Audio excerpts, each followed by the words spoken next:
"I can heal you, but there's a condition," said the poor girl to the sick millionaire. Victoria Harrison woke up that Tuesday morning unable to move her legs. The 52-year-old businesswoman, owner of one of the largest construction companies in New York, felt panic take over her body when she realized she couldn't feel anything below her waist. That's when a girl of just 8 years old, with curly hair and worn-out clothes, managed to sneak into her room at the city's most expensive hospital and whispered words into her ear that would change her life forever. "Ma'am, I can heal you," said little Destiny, looking straight into Victoria's frightened eyes. "How did you get in here?" Victoria tried to reach for the call button, but the girl gently held her hand. "Don't be afraid.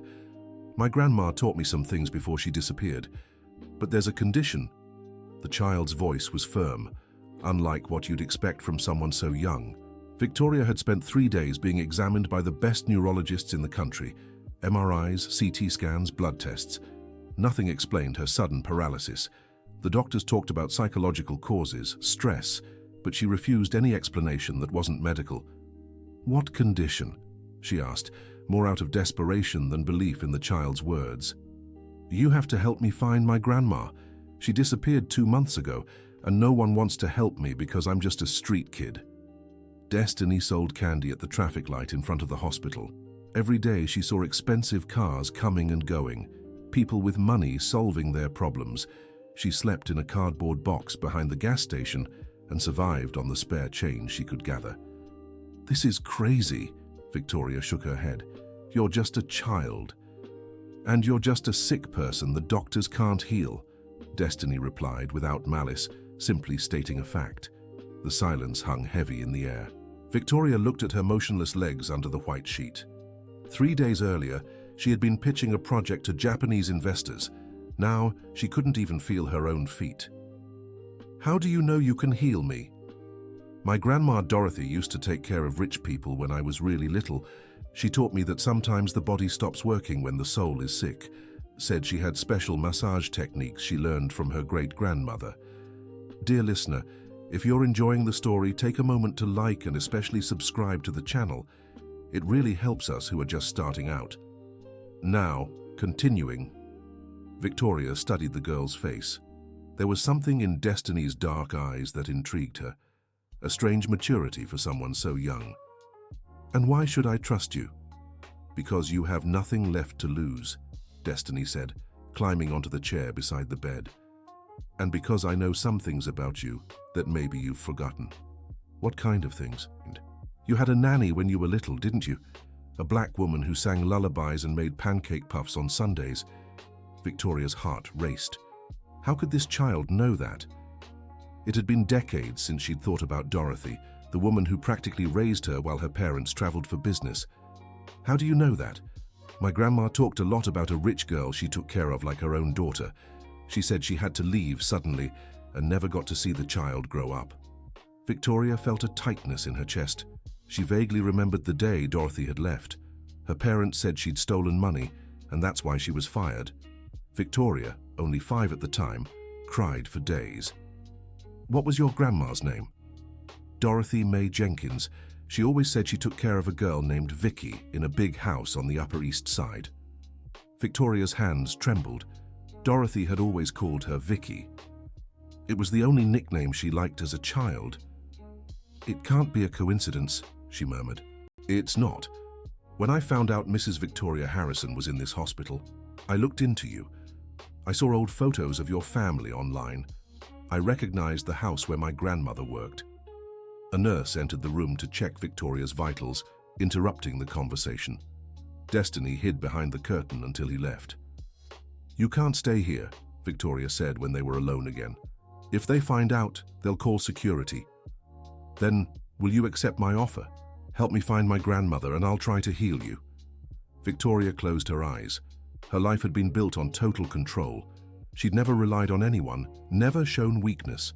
Accepting help from a street kid seemed absurd, but her legs still wouldn't move. "What exactly do you want me to do?" "Use your connections, your money. My grandmother lived in a shelter on the south side before she disappeared. The people there won't give me information because they think I'm too young. But if someone important like you asks..."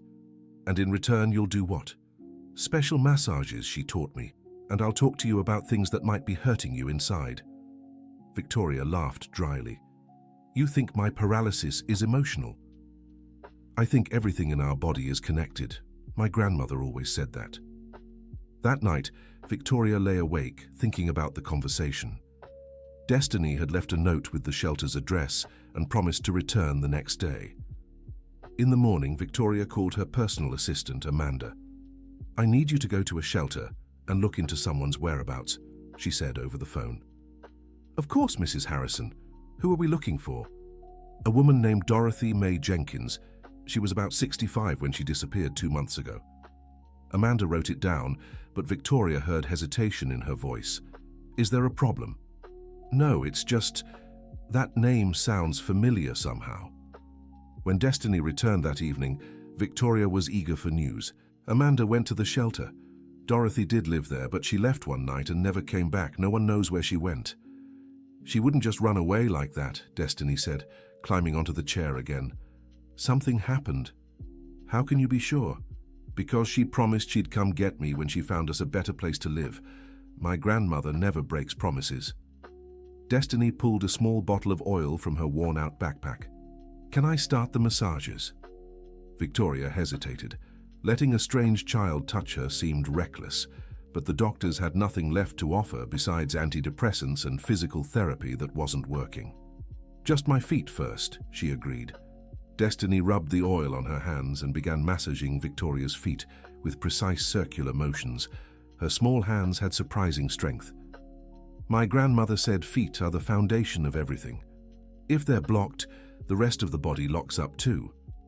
As she worked, Destiny talked about Dorothy, how she sang while cooking, told stories about working for wealthy families, and sometimes cried while looking at an old photo. What photo? Victoria asked. A blonde little girl. My grandmother kept it close to her heart like a treasure. She said that child was the daughter she never had. Victoria felt tears in her eyes. She remembered how Dorothy hugged her after nightmares, bandaged her scraped knees, and read bedtime stories. Why did your parents send her away? Destiny asked, still massaging. They said she stole money. And you believed that? Victoria stayed silent. Back then, she was too young to question it. Later, she simply accepted her parents' version. My grandmother would never steal anything, Destiny said firmly. She's the most honest person I know. When the girl finished the massage, Victoria had a strange sensation. For a few seconds, she was sure she had felt something in her left foot. Did you feel anything? Destiny asked. Maybe. I'm not sure. That's normal. It'll be gradual. That night, Victoria dreamed of Dorothy for the first time in decades. In the dream, the woman was crying while packing her things into an old suitcase. The next day, Amanda arrived with more information. I found out something strange, Mrs. Harrison. Dorothy didn't leave the shelter on her own. According to the social worker, she received a phone call and became very agitated. She left saying she needed to take care of something urgent. What kind of call? They don't know, but she left an address written on a piece of paper. It's here in the Upper East Side near your childhood home. Victoria felt a chill in her stomach. What address exactly? Amanda checked her notes. Maple Avenue, 847. It's the house where you lived as a child. Victoria's world seemed to spin. Why would Dorothy go to her old house? When Destiny arrived for the second massage session, Victoria shared the discovery. I knew it, the girl exclaimed. My grandmother went looking for you, but why didn't she make it here? I have no idea. That house was sold years ago. My parents moved to an apartment when I got married. Who lives there now? A family who bought it after ours. I don't keep in touch. Destiny grew thoughtful as she prepared the massage oil. Do you know why my grandmother really left? Victoria sighed. She was in charge of keeping the household money. One day my father discovered $2,000 were missing. It was a lot of money back then. So she was accused? Yes. My father said only she had access to the safe. But did she deny it? Victoria tried to remember. She'd been so young at the time. I think so. I vaguely remember her crying, trying to explain something, but my parents wouldn't listen. Destiny began massaging Victoria's legs, this time working up to her knees. What if she didn't steal it? What do you mean? What if someone took the money and let her take the blame? The question echoed in Victoria's mind. She'd never considered that possibility. Who else had access to the safe? Only my parents and... Victoria stopped speaking. And who? My older brother, Richard. He was 17 at the time. Richard had been a troubled teenager. Victoria remembered arguments between him and their parents about money, drugs, bad influences. Did he need money for something? He always did. He owed dangerous people all the time. During the massage, Victoria began feeling more sensations in her legs, small tingles, as if something were waking up. It's working, she murmured. Her body is remembering how to heal, Destiny said with childlike wisdom. But there's still a lot stuck inside. When Destiny left, Victoria called Richard. They hadn't spoken in months since a business disagreement. Hi Vicky, how are you? Paralyzed from the waist down, thanks for asking. Wow, that's awful. Do the doctors know what it is? No. Richard, I need to ask you something about our childhood. Silence on the other end. Do you remember Dorothy? Vaguely. Why? Do you remember the day she left? Of course. She stole money from our parents. Richard, I need the truth. Did you take that money? The silence stretched for long seconds. Why are you asking this now? Because maybe my illness has to do with past injustices that were never resolved. Vicky, you're talking nonsense. Illnesses don't have anything to do with... Richard, tell me the truth. I'm here in this bed, unable to walk, trying to understand why my life has turned upside down. If you know anything... Another silence. I was going through a tough time back then, he finally said. I owed money to some dangerous men. Victoria's heart raced. Did you take the money? I was going to replace it before anyone noticed. But Dad found out first. And you let Dorothy take the blame. I was 17, Vicky. I was scared. Those men would have broken me if I didn't pay. Victoria felt sick. Richard, you destroyed an innocent person's life. I know, I've carried that guilt for decades, but I couldn't say anything back then. Dad would have killed me. And later, when you grew up, why didn't you ever try to apologize to her? Because I'm a coward, Richard's voice cracked. Always have been. Victoria hung up with trembling hands. Dorothy had been unfairly fired, kicked out of the home where she'd worked for years, separated from the child she loved like her own, all because of a lie. Dear listener, if you're enjoying the story, don't forget to like and especially subscribe to the channel. It really helps those of us just starting out. Now, continuing. When Destiny arrived the next day, she found Victoria crying. Did you find something out? The girl asked. Victoria told her about the conversation with Richard. Destiny listened quietly, but her eyes filled with tears. I knew my grandmother was innocent, she finally said. She always said the truth would come out one day. Destiny. I need to find Dorothy to ask for forgiveness. My family ruined her life. She's not angry with you. My grandmother always said little Vicky was the purest thing she'd ever known. During that day's massage, Victoria felt something different. Her muscles seemed to be gradually waking up. Why do you think this is working? Because you're letting go of heavy secrets, Destiny explained. My grandmother used to say lies turn to stones inside your body. Amanda arrived in the late afternoon with news.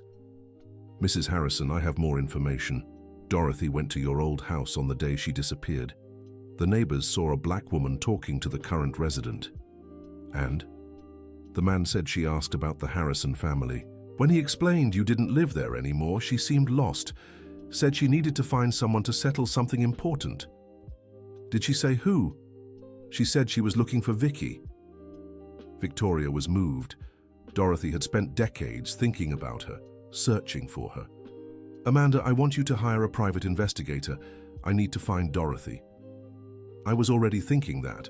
I know someone very good. That night, Victoria had another dream. This time she was a child again, and Dorothy was teaching her how to make pancake puffs. In the dream, the woman said she'd never stop loving her, even if they had to stay apart. She woke up with her legs tingling intensely. On the fourth day of massages, Destiny brought news. "Do you have children?" she asked as she warmed the oil. "I have a son, Michael. He's 28. Does he visit you?" Victoria hesitated. "We're not on the best terms. He thinks I work too much and don't pay attention to family." "And is he right?" Destiny's direct question caught Victoria off guard. "Maybe. I built my company from scratch. I always thought hard work was how you showed love. My grandmother used to say love is time, not money." During the massage, Destiny shared more stories about Dorothy, how she'd raised several orphaned boys at the shelter, how they all called her grandma, how she dreamed of having her own home where she could gather all the abandoned children. She never married. No, she said her heart already belonged to a family she'd once cared for. Victoria's chest tightened. Dorothy had dedicated her whole life to caring for others, and her family had thrown her out for something she didn't do. Amanda arrived with the investigator's report. "We have a lead. A woman matching Dorothy's description was seen at the bus terminal on the day she disappeared. She bought a ticket to Newark." "Newark? Why would she go there?" "The detective is looking into it, but there are records of a shelter in that city where she might have gone." That afternoon, for the first time in a week, Victoria managed to slightly wiggle her toes. "Destiny," she shouted. "Look." The girl beamed. "I knew it would work." "How did you know?" "Because you're starting to forgive yourself." "Forgive myself for what?" "For being a child who couldn't change the decisions of adults." The girl's words struck deep. For years, Victoria had carried unconscious guilt over Dorothy's departure. Michael showed up at the hospital that night. "Mom, I heard you were admitted. Why didn't you call me?" Victoria looked at her son. He had his father's brown hair and her blue eyes. "I didn't want to worry you." "Of course you did. You never want to depend on anyone." Michael pulled a chair close to the bed. "What did the doctors say?" Victoria told him about her unexplained paralysis, leaving out Destiny and the massages. "Maybe it's your body telling you to slow down," Michael suggested. "You've been working 70-hour weeks for years." "Work has always been my way of running from your feelings, I know." Michael held his mother's hand. "Mom, when Dad died, you shut down, became a work machine. We never really talked again." Tears welled in Victoria's eyes. He was right. After losing her husband, she'd buried herself in work to avoid the pain. "I don't know how to handle feelings," she admitted. "Then learn. I can help you." For the first time in years, mother and son talked openly about emotions, about loss, about fears. The next day, Destiny noticed a change in Victoria. "You seem lighter today." "I spoke with my son yesterday. We said things that needed saying for years." "That's good. Now let's work on your thighs." Destiny's massages grew more intense. The girl seemed to know exactly where to touch to awaken sensation. "My grandma used to say the body holds all our memories, even the ones the mind forgets." During the session, Victoria remembered more about Dorothy, how she sang "Rock-a-bye Baby" to chase nightmares away, how she made chamomile tea when Victoria was sick, how she shielded her from her parents' fights. "Dorothy was more of a mother to me than my own," she said. "And where are your parents now?" "They passed years ago. I never knew if they learned the truth about Richard." "You never told them?" "I only just found out myself." Destiny paused the massage. "You carry guilt for so many things you didn't do, don't you?" "What do you mean?" "Guilt for not defending my grandma. Guilt for not being close to your son. Guilt for not being there when your husband was sick." Victoria was stunned. "How do you know about my husband?" "I looked you up online, saw he had cancer, and you kept working even at the hospital." It was true, she'd kept up with work through his treatment, telling herself the company had to keep running. "I thought I was being strong." "You were, but sometimes being too strong hurts the soul." That afternoon, Amanda rushed in, excited. "Mrs. Harrison, we found Dorothy." Victoria's heart raced. "Where is she?" At a hospital in Newark. She had a stroke 2 weeks ago and was admitted. A stroke? How is she? Stable, but with no family by her side. The hospital didn't know who to notify. Victoria instinctively tried to rise from bed, but her legs still wouldn't fully obey. I need to go there. Mrs. Harrison, you can barely walk. Then take me in an ambulance. I'll go in a wheelchair. It doesn't matter. When Destiny arrived and heard the news, she started crying. My grandma is sick. Why didn't she tell me? She probably didn't want to worry you, said Victoria. Just like I did with my son. Can I come too, please? Victoria looked at the 8-year-old girl. She had spent months alone on the streets, searching for her grandmother. Of course you can. The trip to Newark was tense. Victoria in a wheelchair, Destiny clutching her hand, Amanda driving. The hospital was simple, very different from the luxurious one where Victoria had been admitted. Dorothy was in a shared room, asleep with machines hooked up to her. When Destiny saw her grandmother, she ran to hug her. Grandma, Grandma, I found you. Dorothy slowly opened her eyes. When she saw her granddaughter, her face lit up. Destiny, my girl, how did you find me? Miss Victoria helped me. Dorothy turned to Victoria in the wheelchair. Her eyes filled with tears. Vicky, is it really you? Hi, Dorothy. I'm sorry it took me so long to find you. The 67-year-old woman tried to sit up in bed. Destiny helped her. My girl, how you've grown. You've become an important woman. Dorothy, I need to ask for your forgiveness. Forgiveness for what, child? My brother Richard confessed. He was the one who took the money. You were accused unfairly. Dorothy closed her eyes and took a deep breath. I knew the truth would come out one day. You suffered because of us. You lost years of your life over a lie. Vicky, you were just a child. There was no way for you to know. But I grew up. I could have looked for you, could have investigated. Instead, I just accepted my parents' version. Dorothy held Victoria's hand. Do you think I carried anger all these years? You didn't. I carried longing for the girl I raised as my own. Victoria broke down in tears. Dorothy, forgive me, please forgive me. There's nothing to forgive, my child. You were always the joy of my life. Dear listener, if you're enjoying the story, take a moment to like and especially subscribe to the channel. It helps us a lot as we're just starting out. Now continuing. At that moment, something extraordinary happened. Victoria felt strength surging through her legs. Slowly, she managed to move her feet, then her legs. Destiny, it's working, she exclaimed. The girl smiled. I knew it would work when you two found each other.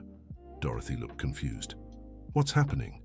Victoria told her about her unexplained paralysis and how Destiny had offered help in exchange for finding her grandmother. My granddaughter did that. Dorothy looked proudly at Destiny. She saved me, Dorothy, in every possible way. In the following days, Victoria transferred to the hospital in Newark to stay close to Dorothy and speed up her own recovery. Michael visited them every day. He and Destiny quickly became friends, united by their shared affection for Victoria. Mum, this girl has changed you, Michael observed. I've never seen you so human. She taught me that vulnerability isn't weakness. And Dorothy taught me that forgiveness frees the one who forgives. During their shared hospital stay, Victoria learned more about Dorothy's life after leaving their family, how she had worked in other homes, always sending money to children's shelters, how she had dedicated herself to caring for orphans, never starting a family of her own. Why did you never marry? Victoria asked. Because my heart already had a family. You and later the children at the shelter.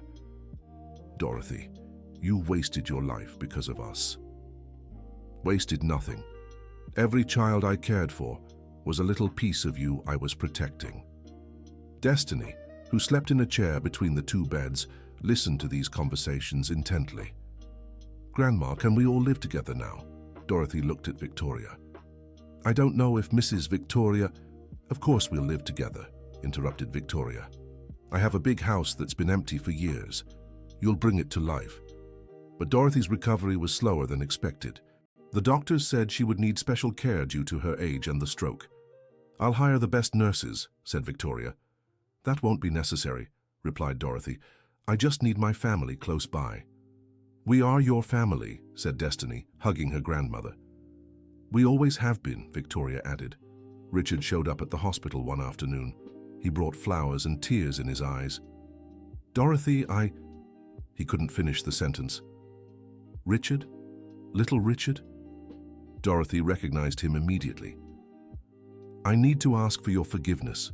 I was the one who took the money. I let you take the blame because I was a coward."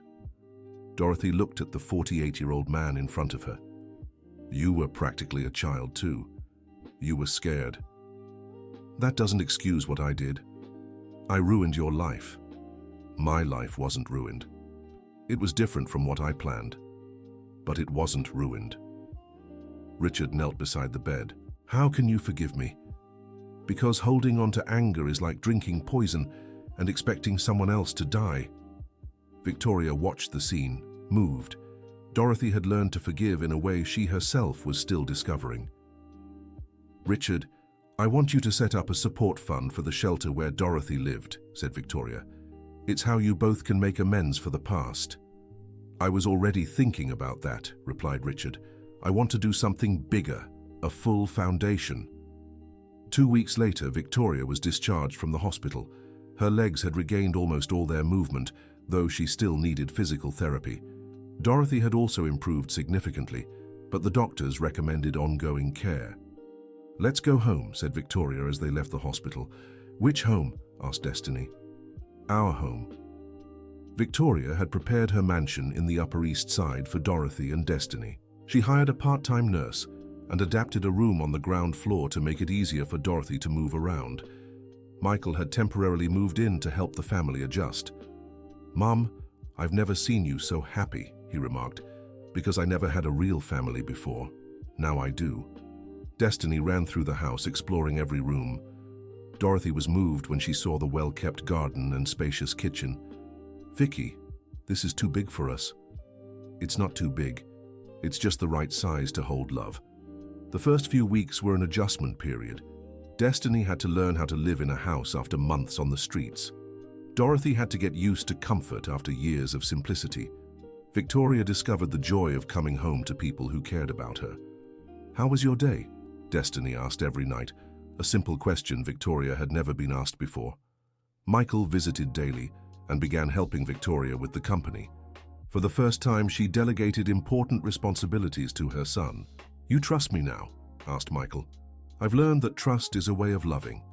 Amanda, the assistant, was amazed by the changes in Victoria. "Ms. Harrison, you're different, more present. I'm learning to live, not just work." 3 months later, Victoria threw a birthday party for Destiny, who was turning 9. It was the first party the girl had ever had. "Can I invite the kids from the shelter?" asked Destiny. "Of course you can." The party brought together 20 orphan children, Michael, Richard, Amanda, and some of Victoria's closest employees. Dorothy helped organize everything from the kitchen, guiding the preparation of the sweets. "Grandma, this is the best party ever," said Destiny. "It's just the beginning, my girl." During the party, Victoria announced a surprise. "I want to make Destiny's adoption official." The girl jumped into Victoria's lap.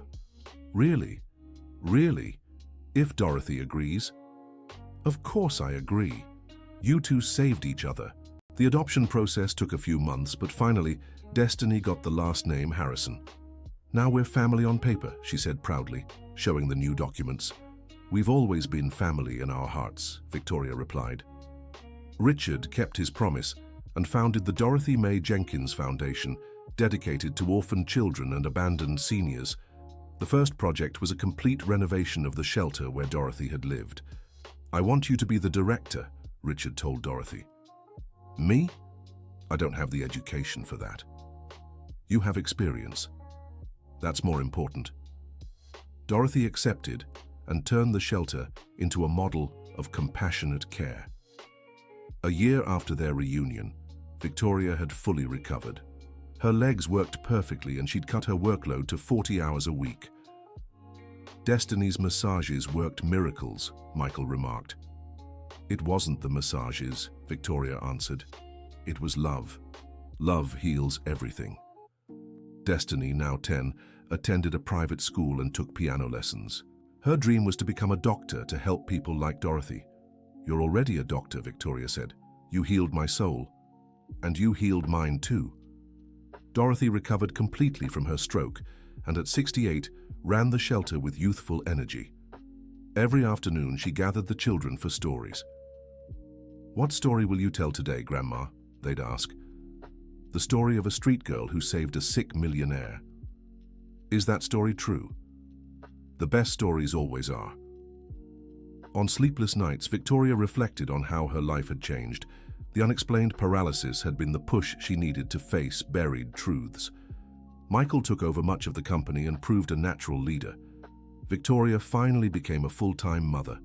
"Mum, do you regret anything?" he asked during one of their talks. "I regret taking 52 years to discover what happiness is. At least you found it." "Yes. And I plan to cherish every minute I have left." Amanda stayed on as an assistant, but her duties now included coordinating the family's social activities. She organized a program where Destiny visited schools to share her story. "The kids are amazed when you tell them you lived on the streets," Amanda noted. "I like showing them there's always hope," Destiny would reply. 2 years after the story began, Victoria decided to write a book about her experience.